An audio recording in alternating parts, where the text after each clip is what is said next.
हज की किस्में तीन हैं। पहला हज है हज किरान, दूसरा हज है हज तमत्तो और तीसरा हज है हज इफराद। अब थोड़ी थोड़ी इसकी तारीफ। हज किरान किसको कहते हैं? नबी पाक अलैहिस्सलाम ने अपनी मुबारक हयात तैयबा में एक ही हज फरमाया और वो हज किरान फरमाया। हज किरान यह है कि जब हाजी एहराम बांधता है, जो मीकात से बाहर रहने वाला हाजी है, जैसे हम लोग हैं पाकिस्तान, इंडिया, यूके, अमेरिका, हम सब मीकात के बाहर रहते हैं, तो ये एहराम जब बांधता है तो ये हज और उम्रे का साथ एहराम बांधता है, दोनों की नीयतें साथ करता है। और उसका एहराम जो उतरेगा, यानी एहराम से वो फारिग होगा, वो तमाम हज के मामलात से फारिग होकर रमीए जमरात करके, हलक करके, कुर्बानी करके वो हज के एहराम से फारिग होगा। यानी आसान लफ्जों में एहराम अभी बांधेगा, उम्रा और हज साथ करेगा, मगर एहराम उसका हज के बाद उतरेगा। ठीक है। अब दूसरा हज है हज तमत्तो।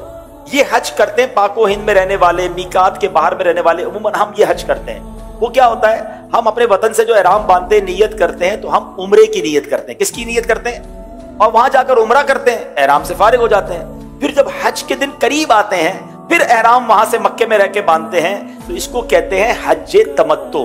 हज इफराद, हज इफराद नॉर्मली मक्के में रहने वाले, जिद्दा में रहने वाले, यानी मीकात के अंदर रहने वाले लोग जो है वो हज इफराद करते हैं। वो कोई और हज नहीं कर सकते, वो हज तमत्तो भी नहीं कर सकते, हज किरान भी नहीं कर सकते। उनके लिए लाजिम है कि वो हज इफराद करेंगे।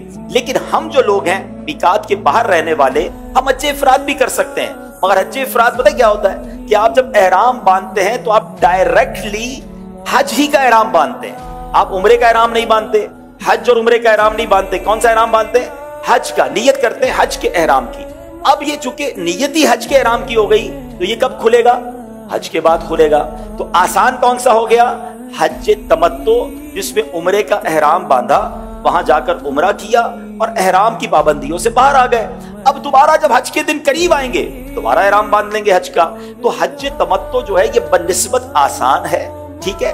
अब आते हैं, ये मैंने ये तीनों किस्में आपने सुन ली। पाकिस्तान वाले करते तो हज तमत्तो हैं, लेकिन अनफॉर्चुनेटली, बदकिस्मती से, लोग 30 दिन 40 दिन का हज करने के लिए तैयार है, 10, 11, 12, 20 लाख रुपए का पैकेज भी देने के लिए तैयार है, 2-3 घंटे की तरबियत नहीं लेते। उसमें गलती क्या होती है कि हमें भी कई बार ऐसा हुआ, मैं एक बार खुद जहाज में जा रहा था, तो मेरे बराबर में एक हाजी साहब थे, एहराम मैंने भी पहना था, उन्होंने भी पहना था। तो मैंने पूछा कि आपने कौन से हज की नियत की है? वो पहले तो मेरा मुंह देखने लगे, हज कौन से क्या मुराद है? हज की नियत की है, यानी हज क्या कोई और किस्म का भी होता है? यानी उनको ये भी नहीं पता था। तो मैंने कहा फिर आपने एहराम की जो नियत की है वो क्या नियत की है? कहते मैंने हज की नियत की है। अब आप बताएंगे, अगर किसी ने हज की नियत से एहराम बांधा तो उसका कौन सा एहराम हो गया? हज इफराद हो गया। अब उसका एहराम उम्रा करके तो उतरेगा ही नहीं, उसने उम्रा करना ही नहीं है। अच्छा, अब लोग क्या करते हैं, क्योंकि तरबियत नहीं है तो एहराम पहना और हज की नियत करके बैठ गए जहाज में। अब जनाब बेसिकली तो उनका हज इफराद हो गया और वो हज तक एहराम बांधना उनको जरूरी था, उनको ये मसला ही नहीं पता। तो हमें ये पता होना चाहिए। और बहुत सारे हाजी इसमें कंफ्यूज हो जाते हैं कि यार जा तो हज की ले रहा हूं और नियत मुझे उम्रे की बता रहे हैं। तो जनाब हज तमत्तो वाला पाकिस्तान से, इंडिया से, मीकात के बाहर किसी भी मुल्क से जब भी जाएगा तो वो उम्रे ही की नियत से जाएगा। वहां पहले उम्रा अदा करेगा, एहराम की पाबंदियों से फारिग हो जाएगा और उसके बाद जब हज के दिन करीब आएंगे, फिर जब एहराम बांधेगा तो वो हज की नियत से बांधेगा। तो ये 3 हज की किस्में आपको याद होनी चाहिए। हज किरान करने वाला कारिन कहलाता है, हज तमत्तो करने वाला हाजी मुतमत्ति कहलाता है और हज इफराद करने वाला जो हाजी है वो मुफरिद कहलाता है।